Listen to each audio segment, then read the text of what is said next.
நம்மில் பலரையும் உற்சாகத்தில் ஆழ்த்தக்கூடிய விளையாட்டு கிரிக்கெட். ஆனால் இந்த விளையாட்டிலும் கூட பல திடுக்கிடும் மற்றும் சோகமான சம்பவங்கள் நடைபெற்றுள்ளன. அவ்வாறாக கிரிக்கெட் விளையாட்டின் போதே மறைந்து போன 5 வீரர்களை பற்றி தான் இந்த வீடியோவில் பார்க்க போகிறோம். ராமன் லம்பா. உத்தரப்பிரதேசத்தில் மீரட் என்ற இடத்தில் பிறந்த இவர் 1980களில் ரஞ்சி கோப்பை தொடர் மூலமாக தனது கிரிக்கெட் வாழ்வை இந்திய அணிக்காக துவங்கி 1998 வரை பல கிரிக்கெட் தொடர்களில் தனது திறமையை காட்டியுள்ளார். இவர் பங்கேற்று கொண்ட இறுதிப் போட்டியானது பங்களாதேஷில் நடைபெற்றது. அப்போது இந்திய அணி வெற்றி பெறக்கூடிய நிலையில் இருந்ததால் உற்சாகத்தில் கடைசி ஓவரில் தனது ஹெல்மெட்டை அணிய மறுத்துவிட்டார்.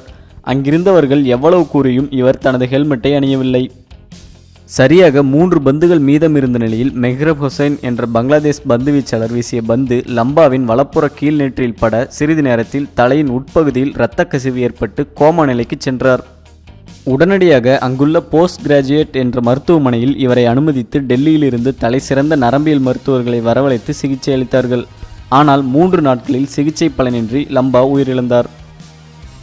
அப்துல் அசீஸ்.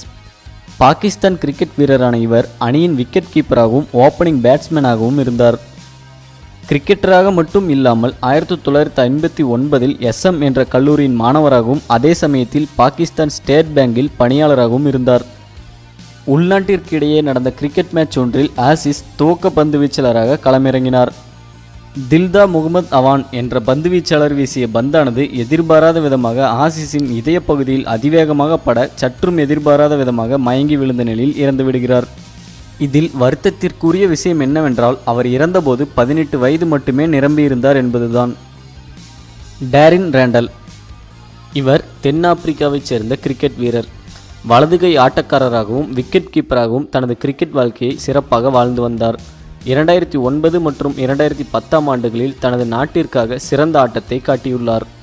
2013 ஆண்டு border cricket board premier league என்ற தொடரின் போது வேகமாக வீசப்பட்ட பந்தானது இவரது தலையில் மோசமாக தாக்கியதால் மைதானத்திலேயே உயிரை விட்டார். அந்த சமயத்தில் டேரின் ஹெல்மெட் அணிந்திருந்தார் என்பது குறிப்பிடத்தக்கது. Philip Hughes.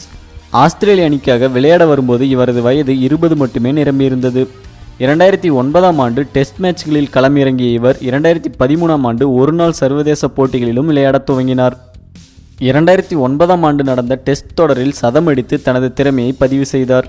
அதன் பிறகு ஆஸ்திரேலிய அணியின் ஒரு முக்கிய ஆட்டக்காரராக வலம் வந்தார். 2014 ஆண்டு ஆஸ்திரேலிய உள்நாட்டு மாநிலங்களுக்கு இடையே நடைபெறும் ஷெஃபீல்ட் ஷீல்ட் என்ற தொடரில் சவுத் ஆஸ்திரேலியா மாநிலத்திற்காக விளையாடி கொண்டிருந்தார். ஒரு மதிய வேளை ஆட்டத்தில் 63 ரன்கள் எடுத்த நிலையில் களத்தில் விளையாடி கொண்டிருந்தார். சேன்போர்ட் என்ற எதிரணி பந்து வீச்சாளரின் பந்தை அடிக்க முற்பட்ட போது எதிர்பாராத விதமாக பந்தானது இடது கழுத்து மற்றும் காதிற்கு இடைப்பட்ட பகுதியில் அதிவேகமாக பட்டது. இதில் பிலிப் ஹியூக்ஸ் மயக்கமடைந்ததால் உடனடியாக அன்றைய ஆட்டம் ரத்து செய்யப்பட்டு பிலிப் ஹியூக்ஸ் சிகிச்சைக்காக மருத்துவமனையில் அனுமதிக்கப்பட்டார்.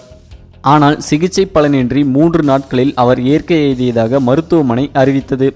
இதனையடுத்து கிரிக்கெட் நிர்வாகம் ஹியூக்ஸ் மரணத்தை ஆராய்ந்து நெக் கார்டு, ஹெல்மெட் போன்றவற்றில் பல மாற்றங்களை கொண்டு வந்தது. Ramen van score. நமீபிய நாட்டின் தலைசிறந்த கிரிக்கெட் வீரர்களுள் ஒருவரான இவர் 200க்கும் மேற்பட்ட ஆட்டங்களில் பங்கேற்று தனது திறமையை வெளிப்படுத்தியுள்ளார். 17 வயதில் தனது கிரிக்கெட் பயணத்தை துவங்கிய இவர் நமீபியா அணியிற்கு 40 முறை கேப்டனாக இருந்துள்ளார்.